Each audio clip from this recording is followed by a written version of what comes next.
An all-important matchup in women's volleyball as UST and Ateneo clash in Game 2 of the finals this afternoon. The Golden Tigresses hope to complete a sweep of the championship series, but the Lady Eagles look to bounce back and force a do-or-die Game 3. And joining us right now for a preview of Game 2 is none other than Sports Desk volleyball analyst and former UST Golden Tigress, Carmela Tunay. Look at that smile on Mela's face. Good morning. Good morning. It's really good morning for you. Mels, congratulations. I know you're an analyst. You can't pick sides, but congratulations being, of course, alumni of UST. But how did UST, in your analyst's opinion, how did UST prevail in straight sets against Ateneo in Game 1, Mela? Well, personally, I think na UST played one of their most confident games this season. And last time I was here, we were talking about the championship experience of Ateneo, yung composure nila, na pwede nilang gawing advantage over UST. But in Game 1, it seemed like UST was more focused. Sila yung mas composed. Kasi na-limit nila yung errors nila. Usually, nag-range ng 30 yung errors ng UST. Pero that game, they only tallied 17 unforced errors. And obviously, UST just played to their strengths in Game 1. I'm talking about their spikes, their serving, kung saan number 1 and 2 sila sa department na yun as a team. Meron silang 46 spikes, over 24 lang ng Ateneo. And then sa serve naman, 10 as compared to 1 ng Ateneo. So, everyone expected na hindi magiging straight sets yun, given na hindi pa nananalo yung US, diba, sa Ateneo. But Ateneo tried to bounce back sa kanila in terms of their strength, which is their blocks, kung saan lumamang sila, 5 as compared to 2 ng UST. Pero 5 blocks the entire game wasn't enough to like build momentum for Ateneo. So for you, that was something talaga na, sabi mo, I can't build, hindi makakabuild ng momentum. What else for you went wrong for Ateneo? Kasi everything was clicking for UST and they played like a championship team in Game 1.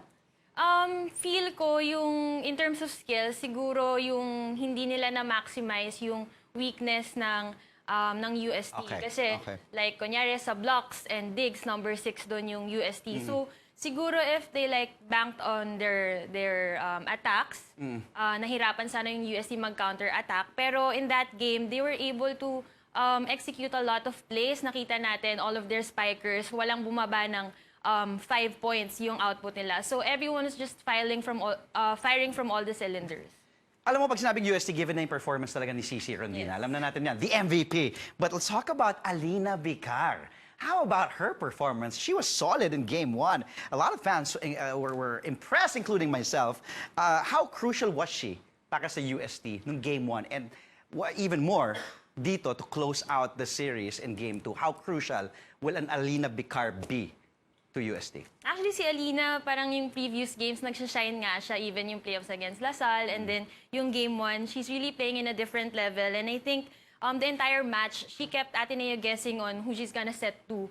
So that's really hard, given na Ateneo is really good in anticipating sa blocks nila. So I think, personally, it's because na parang majority of the games this season, hindi siya yung nag-start. So, kasi ako matagal ko na nakikita yung potential ni Alina, yung galing niya. Pero iba kasi pag naglalaro ka ng may pressure. So I think, Mafe being a starter took off some of the pressure from Alina.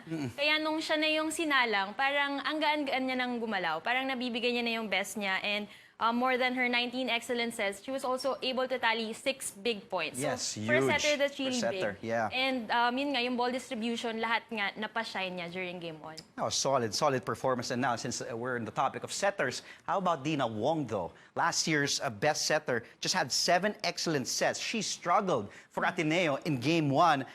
Should that be a cause of concern and panic para dito sa Ateneo that, you know, your main setter, last year's best setter, struggled in Game 1? Actually, pinapanood ko nga yung game ni Dina Wong and I would say na this is one of her off games. And lahat naman ng athletes nagkakaroon ng ganyan off games. Unfortunately, hers came nung Game 1. Pero yun nga, we did not see her drop balls, her excellent sets, diba? So all in all, she was quiet that game. And yung masama doon, reception ng Ateneo lamang sa UST, 19 compared to 17. Pero siguro they were not able to translate it into points. It's either because Wong wasn't giving the sets that the spikers want, or it was just simply because yung spikers mababa yung porsyento in scoring that game. So either way, yung connection, hindi siya usual for the Ateneo team. Kat Tolentino, only with 12 points in Game 1. Mela, nagkulang ba yun for you? May limit ba dapat na, dapat si Kat Tolentino more than this number of points? And may dapat bang tumulong pa dito para kay Kat Tolentino? 12 points is really big. Siguro we're just used to seeing Kat Tolentino produce more points. Yeah, Like, nakaka-19, nakaka-20 plus. Pero 12 points is really big. Unfortunately, she stood as the only bright spot for Ateneo that game. So, yung 12 points niya na malaki, hindi tuloy naging enough for them to win that game. But siguro yung kapansin-pansin lang kasi yung mga kasama niya, halos nangalahati yung input eh. Kasi si Gaston from 12 points against FEU, naging 1 point lang. Si BDL, 9 points against FEU nung rubber match game, naging 4 lang. And then Madayag from 12 points, naging 6. So, sobrang laki nun kasi syempre finals na to, everyone's expecting na magdodoble yung mga numbers nila, but then it went on the other way around, so mas bumaba pa. So siguro yung burden napunta lang kay Kat Tolentino, mas siya tuloy yung hinihingian ng more numbers, but I think it's the whole team na nagkulang ng collective effort to produce points. Mela, what part of Ateneo's game should UST be concerned on? And also, do you think na-address ng UST yun in Game 1? I think yung blocking, Yeah. kasi yung Ateneo, syempre, yun nga, nung game nila nung round 2, sobrang daming naging blocks ng Ateneo against UST. And siguro kaya lang ang daming magandang naging plays ng UST kasi yung ginawa nilang solution para doon is yung digging and receiving nila. Kung tutuusin, hindi na nila ginamit yung veteran libero nila. Talagang they really stick to their first 6 or first 7, including the libero.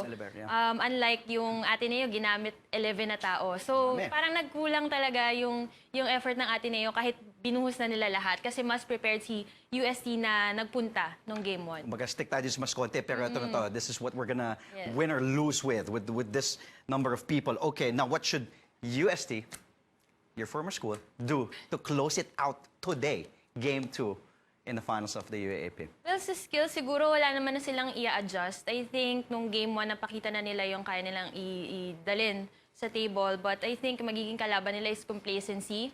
Siyempre, baka ma-overwhelm. Ngayon lang sila ulit nakabalik sa finals and then may mga rookie. So, yun lang, baka ma-overwhelm, baka masyadong maging complacent sa game at makalimutan nila na itong Ateneo ng heart strong to, di ba? Parang they really have the ability to come back sa mga ganitong series. So I think yun lang, more of the mindset coming into the game kailangan i-address ng UST. Of course, if you're UST, you want to close it out today. Huwag mo na patagalin ng... Ayaw mabuhayan yung Ateneo. But now, what should Ateneo naman do para mabuhayan sila and, buhayan din yung fans nila to force a Game 3? Well, sa Ateneo, I think kailangan nilang magpakilala ulit in terms of, syempre I'm talking about yung blocking sila na wala nung Game 1 eh. Kasi as I observed, sila Aya, si Cici, ang dami nilang pinalo na cross-court. And usually, that's not easy to do if you're going up against Madayag and Bea de Leon. So siguro, ngayon, hindi sila pupunta sa game na hindi nila na-address yon. Kasi nakikita ko sa mga interviews ni BDL, ni Madayag na meron silang parang personal goal in a game, dapat di sila bababa ng 5 blocks each. So I'm sure in-address na nila yon, so UST have to prepare for that. And I think Ateneo also have to bank on their serves. Kasi yun nga, 1 service ace lang sila the entire game last game. So talagang ang daming naging atake ng UST from that. And I think kung heavy serve sila, mag-misreceive yung UST, mas kaya na nilang bantayan yung tao ng UST, which is for sure that would be Aya Laure and Cici Rondina. Quickly, hot seat. Isang sagot mo. Oh! Ateneo UST. Well, as a volleyball fan in general, syempre I would love a Game 3, pero syempre as a UST alumni, yung ng kabahan. Okay, thank diba? you. Go with it. Thank you, Mela. Again, we just had Thank you. sports desk volleyball analyst, Ms. Carmela Tuna.